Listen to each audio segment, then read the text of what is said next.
বাংলাদেশের রাজনৈতিক অস্থিরতার পরে গঠিত হয়েছে মোহাম্মদ ইউনূসের নেতৃত্বে অন্তর্বর্তীকালীন সরকার। উক্ত সরকার গঠিত হওয়ার পর থেকেই বাংলাদেশে হিন্দুদের ওপর অত্যাচার বেড়ে গেছে। পাশাপাশি দেখা যাচ্ছে ইসকনের সন্ন্যাসী চিন্ময় কৃষ্ণ দাসকে বেআইনিভাবে গ্রেপ্তার করা হয়েছে। গ্রেপ্তার করেছে সে দেশের প্রশাসন। অন্যদিকে সরকারের প্রচ্ছন্ন মদতে সে দেশের মৌলবাদী শক্তি ভারত বিরোধী কার্যকলাপের সাথে যুক্ত হচ্ছে। ইউনিভার্সিটির সামনে ভারতীয় পতাকায় রাস্তায় ফেলে তা পাড়িয়ে ঢোকানো হচ্ছে ছাত্রছাত্রীদের। সেই ছবি সোশ্যাল মিডিয়াতে দিয়ে ভারত বিরোধী মন্তব্য করছেন বাংলাদেশের মৌলবাদীরা। এর প্রতিবাদে মঙ্গলবার শিলিগুড়িতে দেখা গেল মোহাম্মদ ইউনূস বিরোধী পোস্টার।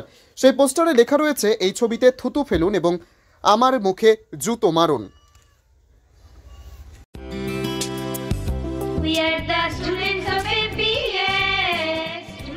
ঘটি চলিতেছে Shivam education and social welfare ট্রাস্টের পরিচালিত অরঙ্গবাদ পাবলিক স্কুল।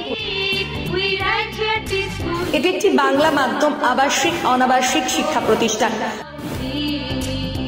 2025 শিক্ষাবর্ষে পঞ্চম থেকে নবম শ্রেণী পর্যন্ত বালক ও বালিকাদের ভর্তির জন্য ফর্ম ফিল আপ চলছে।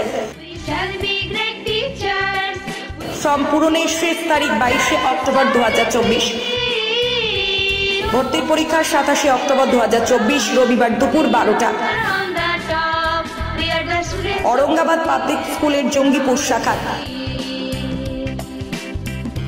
মিয়াপুর ক্যাম্পাসে বালক ও বালিকা বিভাগ, তালাই ক্যাম্পাসে বালক বিভাগ, লালগোলা ক্যাম্পাসে বালিকা বিভাগের জন্য অনলাইন অথবা অফলাইনে ফর্ম ফিল আপ করুন।